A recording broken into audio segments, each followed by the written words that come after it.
There are a lot of reasons why certain anime become incredibly successful.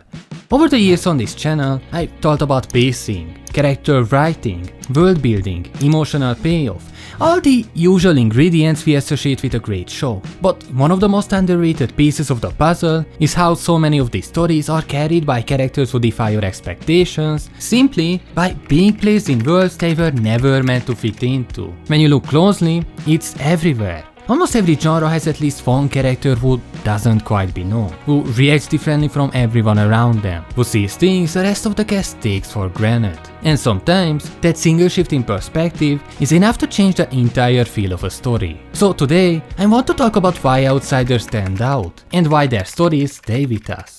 When you think about it, one of the biggest reasons we get attached to outsider characters is incredibly simple. They make familiar worlds feel new again. It's the same reason Isekai exploded in popularity. The whole genre is built on the thrill of watching someone navigate a world they have zero experience in. People love seeing what happens when a character is forced to make sense of a place that doesn't make sense to them. And that idea, being dropped into the unfamiliar, and still somehow finding a way forward, is something modern anime has adapted in so many clever ways outside of Isekai too. Frieren is a great example. Even though she's surrounded by humans, she doesn't process time, emotion, or even grief the same way they do. And that tiny shift in perspective completely changes how we see her world. Once you start looking for these characters, they are kind of everywhere. Some are dropped into worlds they were never supposed to be part of. Some are treated like outsiders by everyone around them.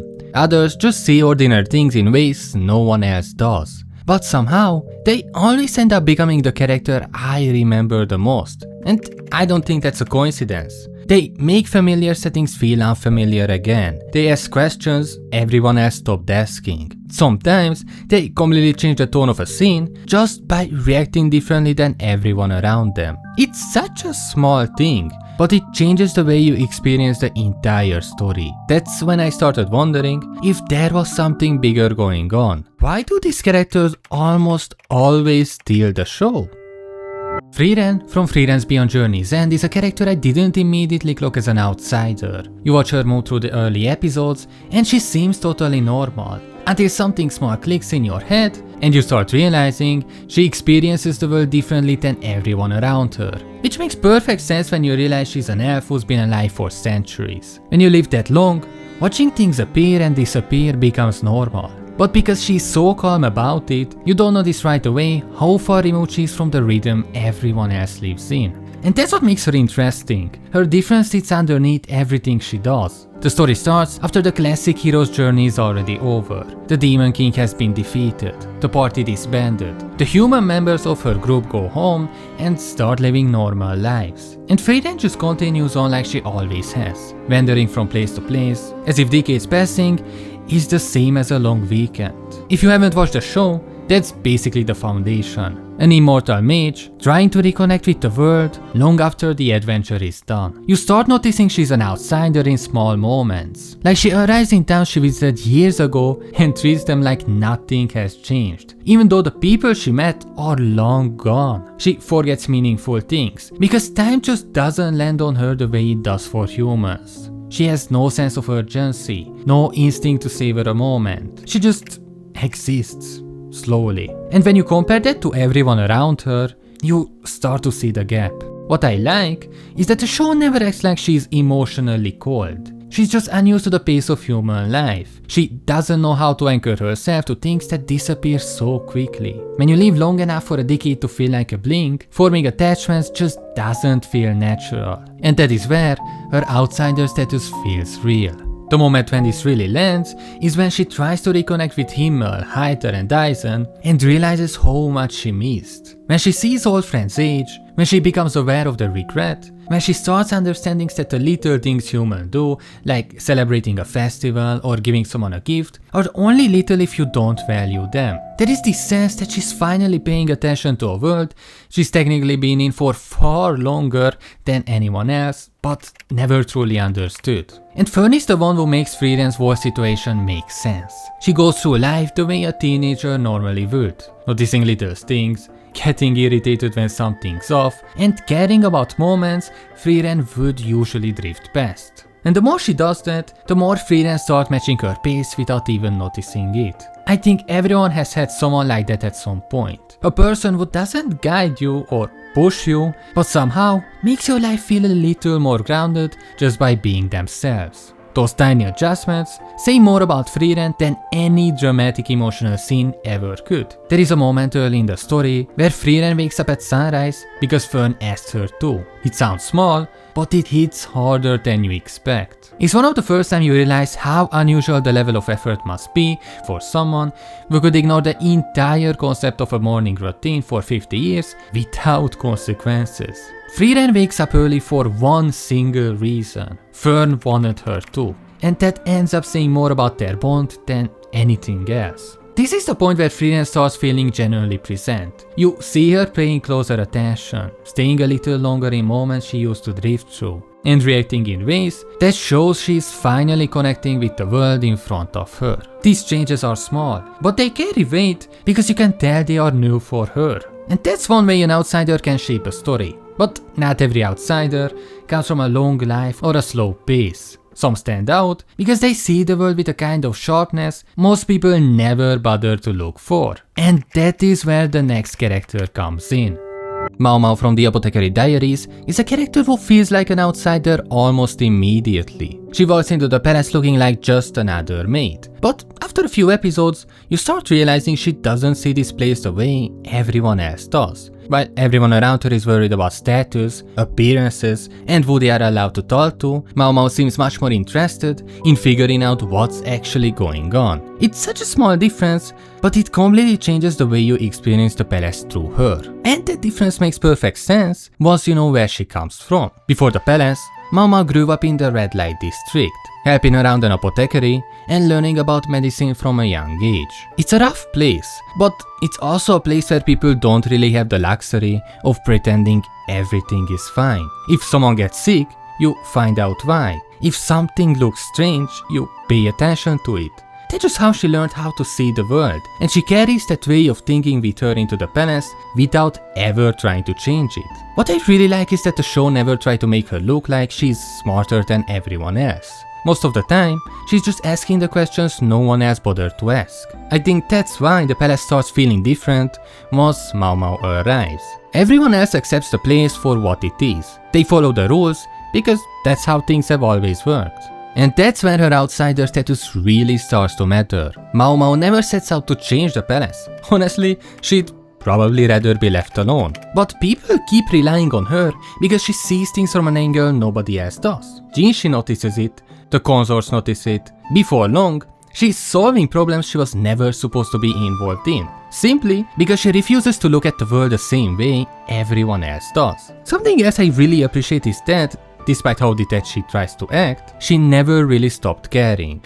She tells herself she's only interested because the mystery is interesting, or because she happened to be nearby. But you slowly realize that's not really true. She keeps stepping into situations she could easily ignore because she can't stand watching people suffer when something could have been done. She'd probably deny that herself. But I think that's exactly what makes her so easy to root for. As the story goes on, she starts letting people into her life without really meaning to. She loves more often. She starts trusting people without really noticing she's doing it. None of it happens all at once, but that's exactly why it feels believable. She's still the same person by the end. The only real difference is that there are a few more people standing beside her. Which brings us to a completely different type of outsider. Someone who steps into a world she was never supposed to understand.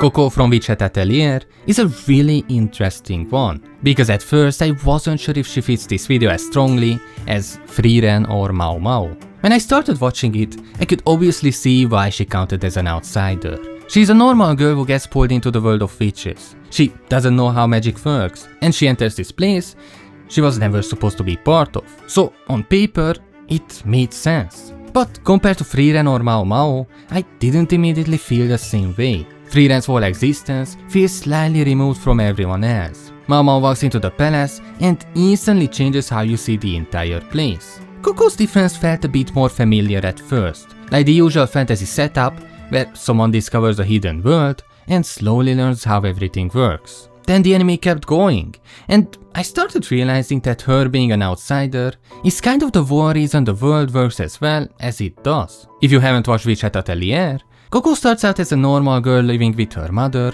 and helping at their tailor shop.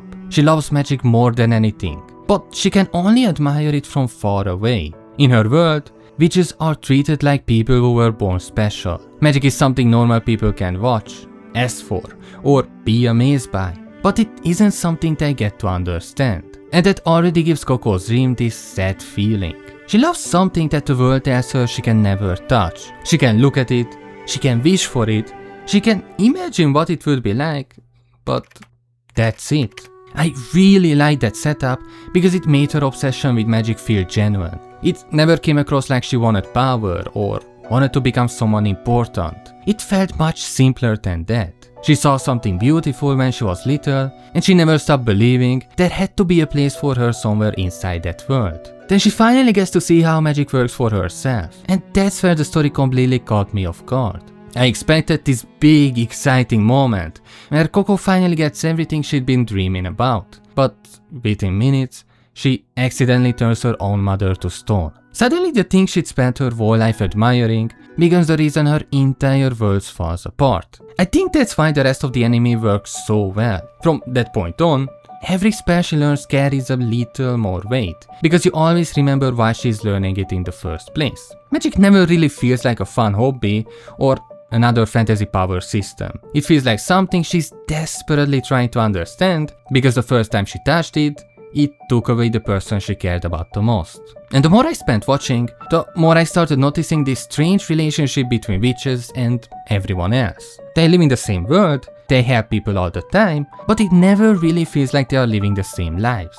If you are just an ordinary person, magic looks effortless. It looks like witches can solve almost anything if they want to. But once Koko starts learning it herself, you realize just how much work sits behind every spell. How many rules there are, how careful everyone has to be, and suddenly you understand why the witches see magic so differently. That's where Koko becomes really interesting to me, because she's one of the only characters who understands both sides. She remembers exactly what it felt like to look at magic with complete wonder, because that's how she spent most of her life. But she's also beginning to understand everything that wonder was hiding. She gets excited over things that older witches barely think about anymore, while also realizing just how dangerous those same things can be. I think that's why she ended up fitting this video so much better than I expected. If the story follows someone who'd grown up as a witch, a lot of this will probably feel normal. Through Koko, it never does. Every new spell still feels exciting. Every new lesson still feels worth paying attention to. She keeps reminding you how incredible this world actually is. And I think that's why she ended up belonging in this video after all. Frieren experiences the world differently because of time. Maomao because of the way she thinks. Koko because she is seeing a world she was never supposed to understand in the first place. And somehow, that completely changes the way we experience it too. And honestly, I think the reason they resonate so much is because most people feel like outsiders at some point. I definitely have. And watching characters like this find places where they make sense feels comforting in a way you don't really notice until it hits you. They are reminders that you don't need to match the world around you to matter in it. Sometimes seeing things differently is the whole point.